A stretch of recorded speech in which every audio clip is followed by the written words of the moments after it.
DM साहब को ज्ञापन देने आए थे? जी, मैं डीएम साहब के पास अपनी फरियाद लेकर के आई हूँ कि रोज प्रतिदिन मुझे मानसिक रूप से टार्चर किया जा रहा है। मेरे परिवार के खिलाफ में षड्यंत्र रचा जा रहा है, मेरे खिलाफ में षड्यंत्र रचा जा रहा है।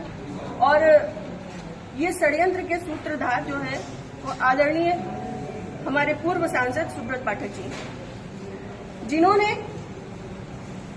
हमारे गेस्ट हाउस को लेकर के हमें ये कहा कि हम भूमाफिया हैं। मैं आप सब लोगों को ये बात को अवगत करा देती हूँ कि हमारी जितनी भी जमीनें हैं 35-40 बीघे से ज्यादा जमीन नहीं, और जिसमें हम मेरे खुद के नाम पे सिर्फ 3 बीघे जमीन है।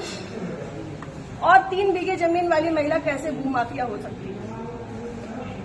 और 35-40 बीघे की जमीन में हम मेरे ससुर साहब, मेरी सासू माँ, मेरे हस्बैंड और मेरे देवर देवरानी 6 लोग आते हैं। इतनी सी जमीन में कैसे लोग भूमाफिया हो जाते हैं? जो ये बड़ा उससे कह रहे हैं कि चपुन्ना के भूमाफिया।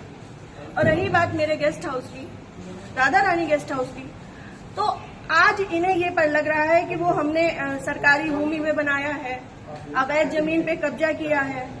तब क्यों नहीं लग रहा था जब 5 साल से उसी में दावतें खा रहे थे, भारतीय जनता पार्टी की मीटिंगें कर रहे थे, हमारा पैसा खर्च करवा रहे थे, रोज मीटिंगें हो रही थी, तब क्यों नहीं ये आपको लगा था? आप पूर्व सांसद के ऊपर एक आरोप लगा रहे हैं। बिल्कुल, आप भी बीजेपी के कार्यकर्ता? मैं बीजेपी की कार्यकर्ता हूँ और बीजेपी में ही काम करती हूँ शुरू से लेके लास्ट तक। जब तक मेरा जीवन मुझे अलाउ करेगा, जब तक ये कन्नौज के नेता मुझे सहज भारतीय जनता पार्टी में रहने देंगे, तब तक मैं भारतीय जनता पार्टी की ही सदस्य हूँ। पार्टी में आपने इसकी उच्च पद पे लोगों से शिकायत की है? मैंने ये इस विषय के बारे में यहाँ से लेकर प्रदेश अध्यक्ष तक को सबको सारी बातें पता है। और आज से नहीं पता है, ये पिछले 2 सालों से पता है। मेरे पिताजी, मेरे ससुर साहब, मेरे हस्बैंड, मेरे हम सब लोगों के लिए हत्या तक का मतलब षड्यंत्र रचा जा चुका है, और विगत के चुनाव के निर्णय के बाद ही रचा गया। पिछली 4 जून को रिजल्ट आया है, पिछली 3 जून को ये हमारे गांव गए थे। हमारे गांव जाकर के इन्होंने, हमारे राइवल्स हैं जो, उनके घर जाकर के इन्होंने 2 घंटे की बैठक रखी जिसमें षड्यंत्र रचा गया। और उसके बाद ही उसी दिन इनके एक प्रमुख कार्यकर्ता कहिए, चमचे कहिए, कुछ भी कहिए, वो जीतू त्रिपाठी, उन्होंने मेरे ससुर साहब को फोन किया, जिसकी मैं रिकॉर्डिंग आप सबको भेजूंगी और चाहूंगी कि मीडिया में आप चलाएं। उन्होंने मेरे ससुर साहब को धमकी दी कि अगर चपुन्ना चुनाव नहीं जीता तो आपको 4 तारीख के बाद देख लिया जाएगा। उसके बाद से ये सारा षड्यंत्र रचा गया। क्या चुनाव हरवाने में आपका भी श्रेय जाता है? मैं भारतीय जनता पार्टी, इस तरीके से वो आरोप लगा रहे हैं क्या? वो कुछ भी कहे, वो तो ये भी कह रहे हैं कि भाई नया त्रिपाठी ने 20 लाख रुपए ले लिए थे सपा से। वो तो उनका मुंह है, कुछ भी कह सकते हैं। पर मैं भारतीय जनता पार्टी की कार्यकर्ता हूँ और सभी लोग सोशल मीडिया जानते हैं, चलाते हैं। सभी लोग मेरी आईडी में देख सकते हैं कि मैंने किस तरीके से काम किया है। मैं सुब्रत पाठक के लिए काम नहीं करती, मैं भारतीय जनता पार्टी के लिए काम करती हूँ।